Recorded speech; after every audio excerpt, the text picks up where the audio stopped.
I know what my goals are. I know what my students need to or want to achieve. And it's about me helping them to prepare for the world beyond high school, beyond their exams.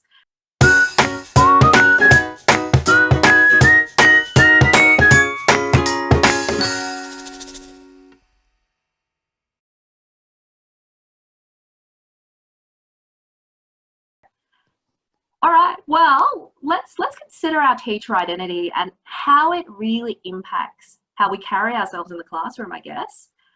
I mean, for me, I think about my senior students and then my junior or my younger students. So for my senior students, my teacher identity really focused on manifesting academic rigor, learning, and exam preparation. So I know what my goals are. I know what my students need to or want to achieve, and it's about me helping them to prepare for the world beyond high school, beyond their exams, but also making sure that they feel comfortable enough to ask for help and ask for support.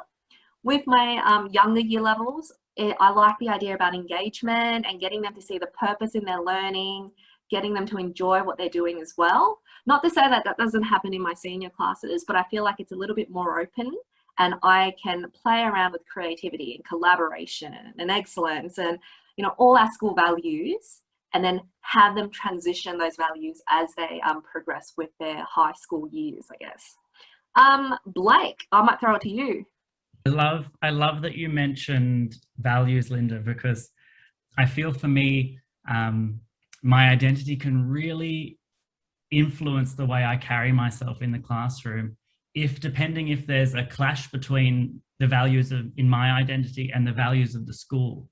And so we all know, over the past year, as we've been recording these episodes, I've moved through different schools.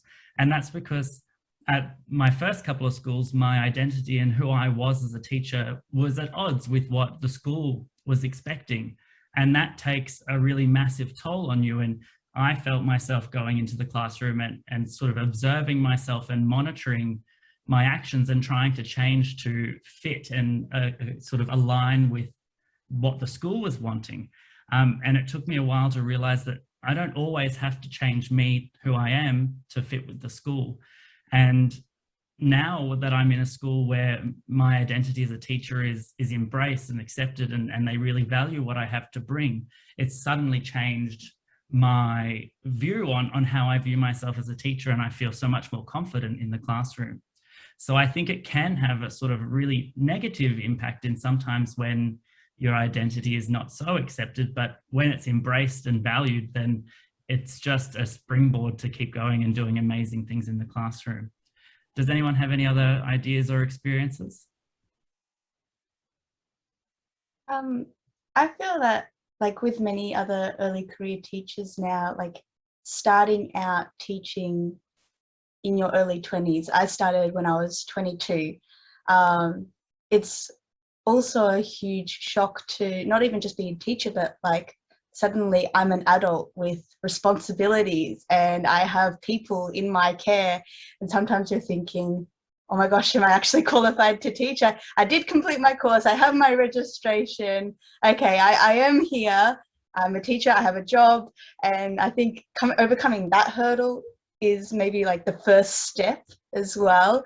And then carrying yourself at such a young age in your early 20s as well, teaching students whose parents are like a whole generation above you, and trying to be that more mature and wise person when talking to them, and just all that communication I feel is really interesting, and part of like how you should carry yourself as well changes as soon as you just even step out of uni into any field that you're going into. But I feel like I'm really lucky as well because I have my team at school to help me. And even though I am the teacher in the classroom, if I have a question, I feel comfortable to always go knock on their doors and be like, hi, can I have some help? Yeah, I might jump in there, Caitriona. Some really great points there. I think too, for me anyway, sometimes I think sort of getting that identity across is sometimes made difficult by some of all the administrative and all the demands of the job, sometimes you get your identity across by doing all the small 1%ers of the job.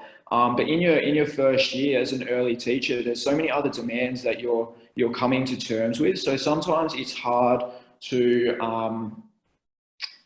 sort of have time to be able to do those super important things, because you're still working out how to do things for the first time. You're learning, you're developing your notes and your lesson plans as you're going on the spot. So I think sometimes this leads into our next prompt, but I think sometimes that is a bit of an inhibitor. But going back to what you said before, I think too, the staff around you can help you flourish. And certainly in my experience, I've been really, really lucky this year. I'm in such a supportive staff room with some amazing people.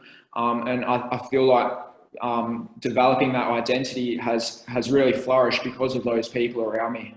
So having a really good support network around you is super important and conducive for that identity to form. I also think too that it just takes time. So you need to get a bit of continuity and be at the same school for a little bit of time, and then most of the school know you.